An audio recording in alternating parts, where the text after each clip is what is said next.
Welcome to the Italian Wine Podcast. This episode is brought to you by Vinitaly International Wine and Spirits Exhibition. The 54th edition of Vinitaly was held from the 10th to the 13th of April. If you missed it, don't worry. Go to vinitalyplus.com for on-demand recordings of all the sessions from the exhibition.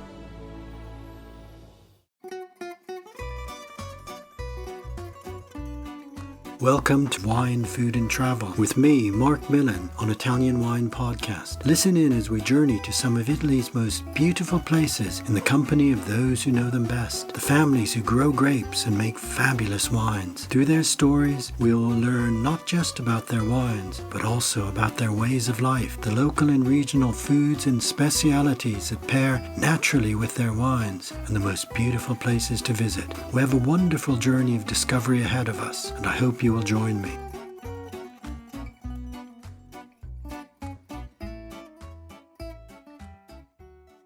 Welcome to Wine, Food and Travel with me, Marc Millon, on Italian Wine Podcast. Today we return to Sicily, and more specifically to the slopes of Mount Etna, Europe's most active volcano, to meet wine producer Alberto Graci, who is considered one of the pioneers of the revival of viticulture on Etna. Thank you for being my guest today, Alberto. How are you today? Thank you. It's my pleasure. I'm fine. And what about your volcano? Is it erupting? But you know, Etna is always erupting. If you consider that technically an active volcano is a volcano where there was an eruption in the last 10,000 years, but last year we had something like 60 eruptions. So it's a super active volcano. So we can say that it's always in activity. And someone said that this is our the lucky part of Etna, no? Because it's all the energy goes out and avoid other possible disaster. Sure, yeah. I was with you in September, and it was very active then. And I remember we came down off the volcano to Taormina, and of course the streets and everything, it was just raining the black grit that falls on the slopes. So we had a real understanding, I think, of what it's like to live and work on a volcano where you've made your life. Yes, sometimes it's also a problem, no, for the daily life, like to move. Sometimes they close the airport, but we like to take the positive part of that. This is energy. This is, let's say, natural fertilizer for our soil, and this is unique. What we can say. Now, Alberto, you started your wine activity in, I think, 2004. Correct. So just 18 years ago. And in that short time, you've achieved an immense amount. Are you originally from Etna, and did your family already have vineyards here? I was born in Catania, and Catania is the Etna province, let's say. My family is from Sicily. My father from Catania, my mother from Agrigento, a beautiful place famous for the Greek temples. But my grandfather, he was a farmer, and he had a farm in the center of Sicily in another place. So I am from Sicily and deeply connected to the agriculture, let's say. But then you decided to transfer to Etna, and I guess in 2004, the state of viticulture was very different than what we're finding now. So it was quite a brave move. Yes, you know, first I decided to go to study in Rome, we say the Eternal City. I studied business administration, economics, and then I went to work in Milan, which is the most financial city in Italy. To work in a bank. But then I wanted to come back to my roots, to Sicily and to agriculture, but with a new approach, with, let's say, a new point of view, because my grandfather, he was producing mainly cereals and also vineyard, but with a quantity approach, selling the wine in bulk. I decided to sell the farm there and to restart on Etna, because I was inspired by the great classic wines of the world, like traditional Barolo, wine from Burgundy, and I thought it was possible to make a great classic wine on Etna from Nerello. When I speak about the classic fine wine, I think about a wine that has everything in the glass, let's say the universe. So complexity, deepness, generosity, but without any excess, always maintaining the elegance and the finesse magically intact. So I thought that Etna, that is a place of paradox between hot and cold, between fire and ice, because it is a mountain, but it's an active volcano with the sun of Africa. I thought that Etna was a place to make a wine with this magic balance and able to express this magic paradox. Okay, so you went from being a banker in Milan to believing in planting vineyards or growing vines, finding ancient vineyards on this volcano. Now, Etna is one of the most ancient wine regions in Italy. They say that the vine was cultivated here centuries before Christ, that perhaps in Homer's Odyssey, the Cyclops Polyphemus grew vines on Etna that he tended, and when Odysseus came to meet the Cyclops on what most scholars believe was Etna. And viticulture continued over the centuries. Tell us a little bit about, maybe in the last century, the history of that vine and how it came to be lost and needed to be rediscovered. Yes, Etna is, of course, a place where viticulture is part of our blood, because it's so ancient, the activity of viticulture. But also it was always continuously practiced, because even in a very difficult moment and period, it never stopped. And of course, especially in the last 200 years, that we can focus our attention on this period, there was a period, because when we speak about a great zone of wine, there is also the market aspect. Because wine is a product that is made for people, for the market. And if we focus our attention on the last 2-3 centuries, at the end of 700, the 18th century, there was already a great international market of wine from Etna. There is a beautiful book from Sestini, who was a scientist, in the end of 700, that speak about this possibility and this vocation of Nerello to travel.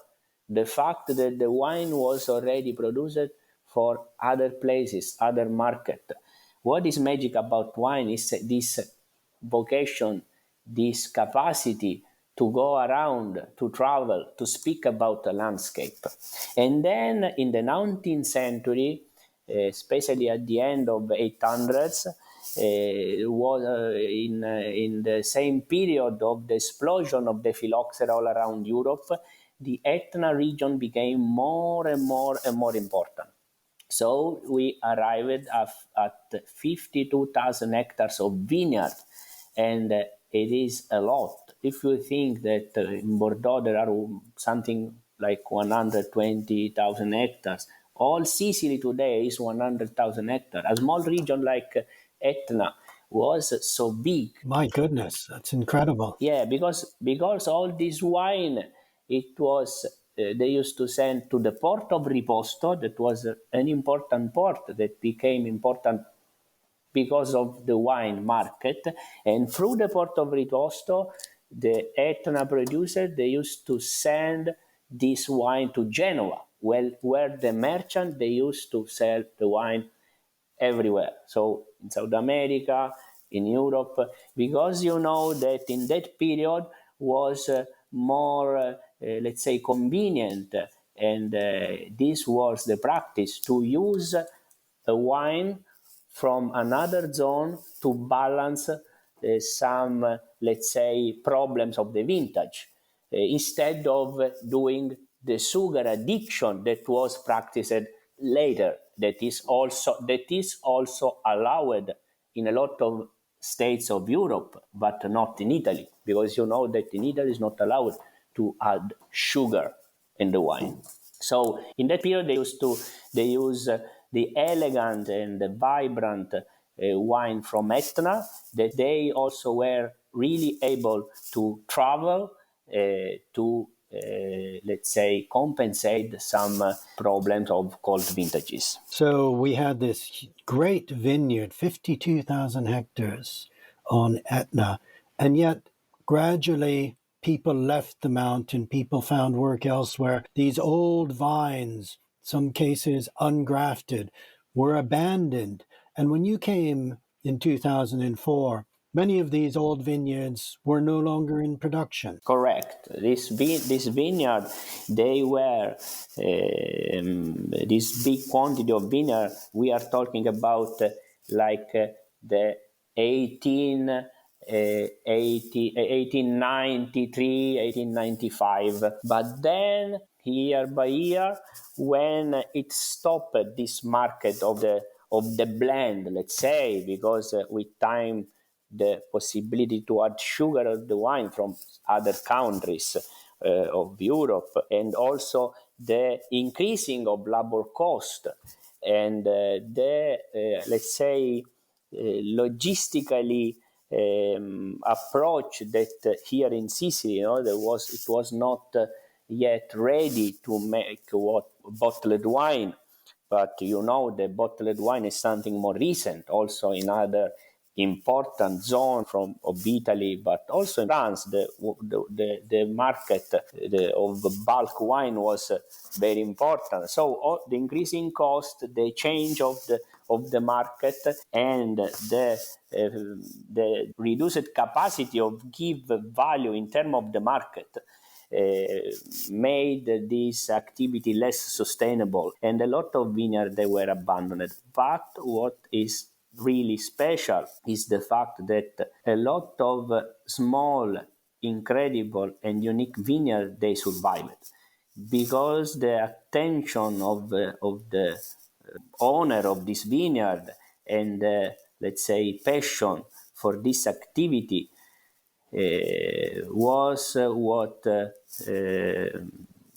gave them the energy to cultivate the vineyard, always losing money or without any gain. And so there are beautiful old and also ungrafted vineyards that they survive. And the vineyard they survived, they are the vineyard in the best places, like where we are in Passopisciaro. Some vineyards are very high altitude vineyard.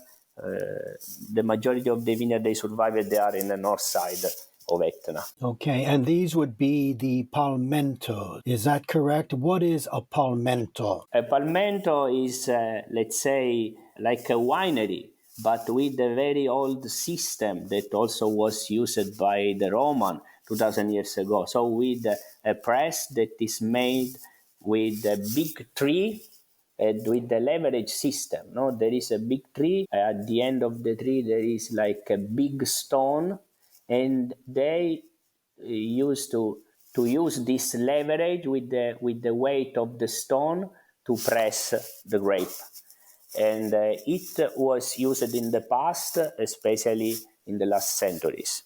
Of course, now the production is a modern production, generally with a traditional respect, but trying to make elegant, vibrant, and let's say wine with integrity and purity. So, Alberto, what makes the Etna wine region completely unique and unlike any other in the world, able to produce wines that can express themselves with this power and elegance? So, I think that there are three very important characters that they make Etna so unique in the world. So one of these is of the most evident probably is the fact that we are in an active volcano, because that we always talk about volcanic wine, but when we speak about volcanic wine, we also speak about a lot of time region that they have soil with volcanic origin. but it is not from a super active volcano like Etna. So Etna is a place, as I already was talking about, that is super active with a lot of explosive eruption every year. So it means that this black ash that we have exploded from the volcano with the lapilli, with the small stone, it goes on the top of the soil. So the soil is, of course, partially is a soil with the period that is related to the geological region of lava flow, but part of the top of the soil is contemporary. So it's incredible the idea to make wine in where a part of the soil is contemporary. So it's not from 1,000 years ago or of 10,000 or 100,000 years ago, but it's from yesterday or today. So this is unique. So it is something that influences the exchange capacity of the soil, the texture of the soil, and every aspect of the soil. And this is the, let's say, soil aspect. And a lot of time we ask to ourselves, what is important, the soil or the weather? But of course, the weather is probably the most important thing for a vineyard, but the soil make also the climate identity of the place, because influence also the weather, the soil. So the soil is very important. So first, the volcanic soil. Second, of course, the paradox between hot and cold. So we have the sun of Sicily, and because of that we can cultivate the vineyard at a very, very high altitude vineyard. So this incredible weather with a great variation between day and night, sometimes also 25 degrees Celsius or more, or variation between day and night. The possibility to compensate a hot and dry vintage thanks to the night temperature and humidity. And third, Etna is a very unique place because it's a complex ecosystem.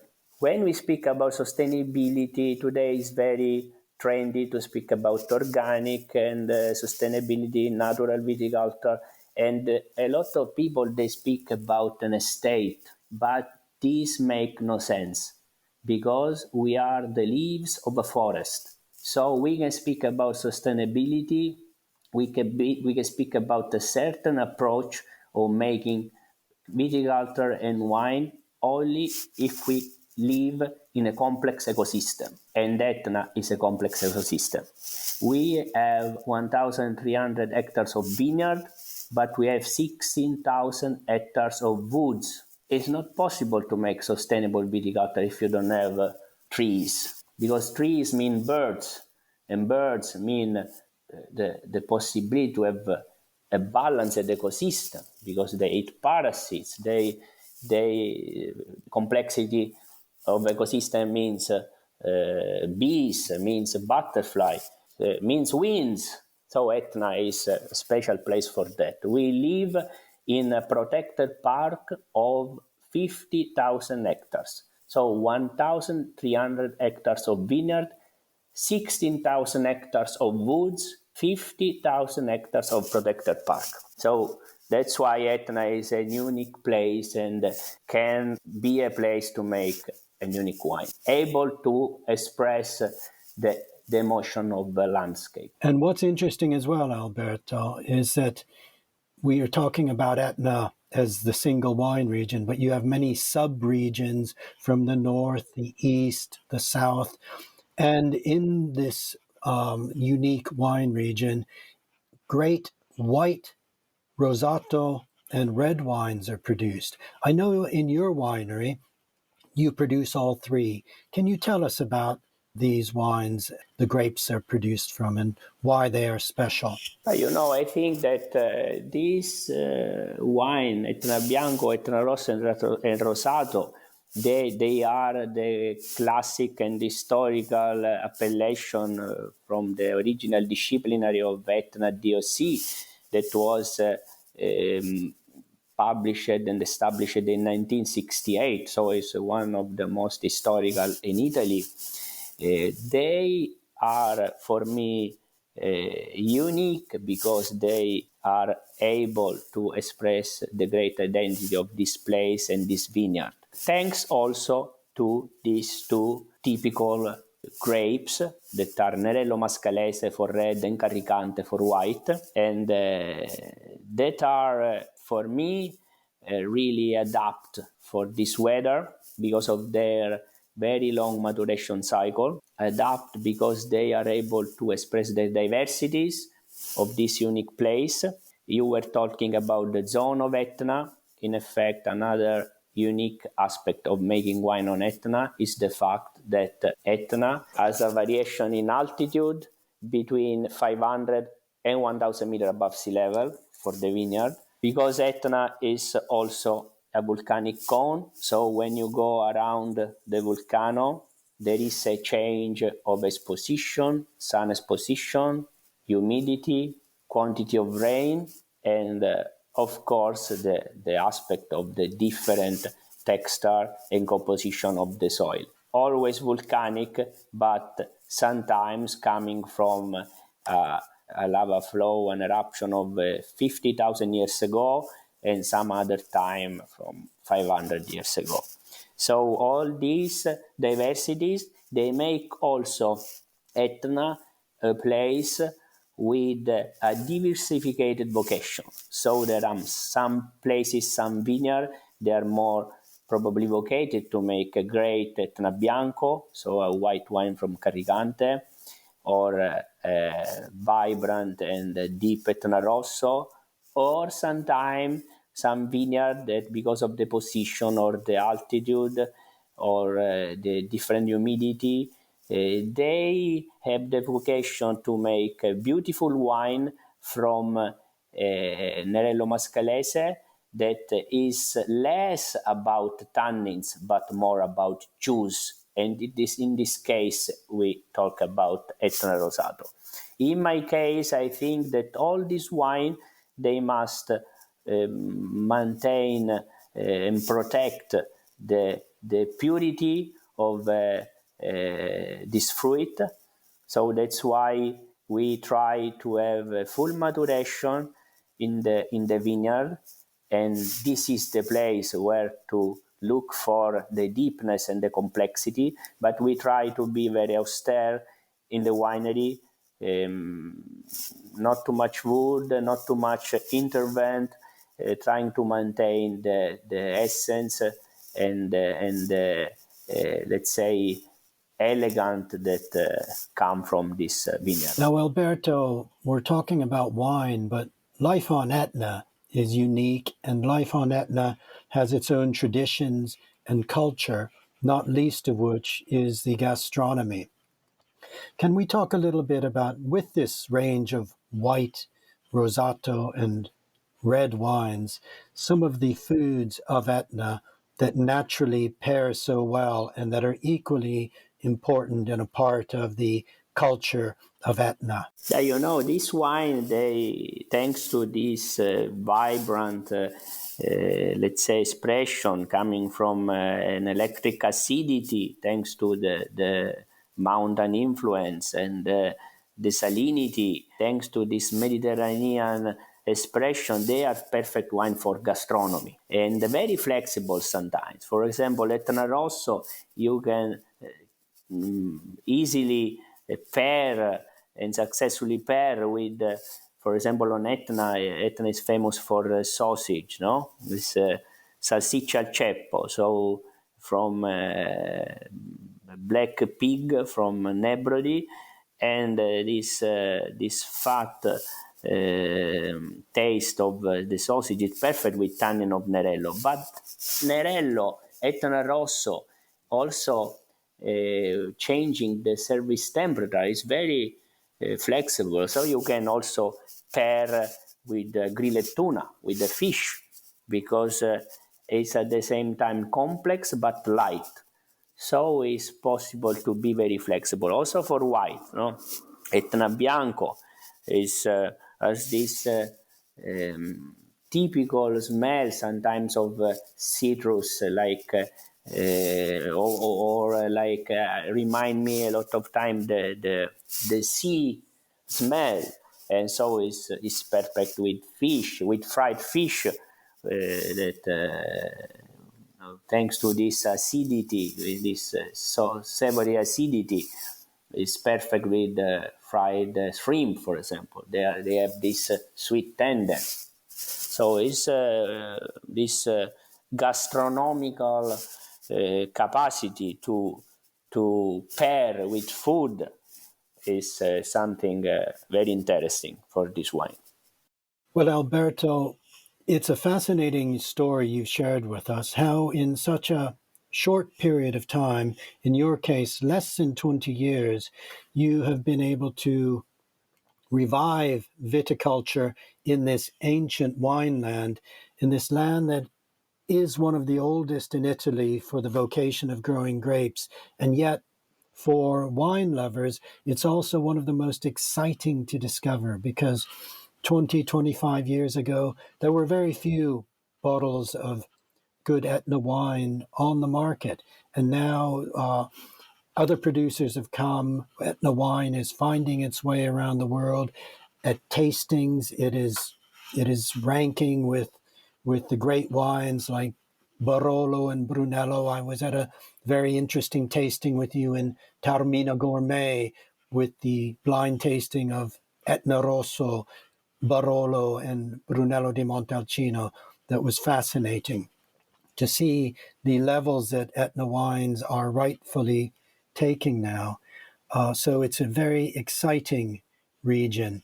It's been a real pleasure meeting you today and talking and learning about what makes Etna so special and about life on this volcano. So thank you very much for being my guest today, and my very best wishes to your work continuing on the volcano, and I hope to see you soon. Thank you, Mark. It was a great pleasure for me. And a few words about Etna. I think that the most incredible way to understand Etna and Etna wine and to fall in love with Etna is to come here.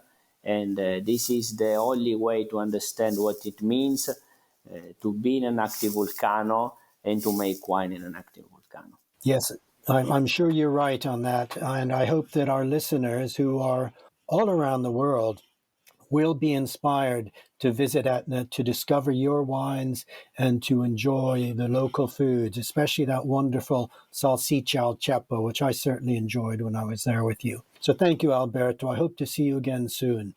A presto. Thank you so much. Ciao, a presto. Ciao, ciao. Thanks for listening to this episode of the Italian Wine Podcast, brought to you by Vinitaly International Wine and Spirits Exhibition, the biggest drinks trade fair in the world. Remember to subscribe to Italian Wine Podcast and catch us on SoundCloud, Spotify, and wherever you get your pods. You can also find us at ItalianWinePodcast.com.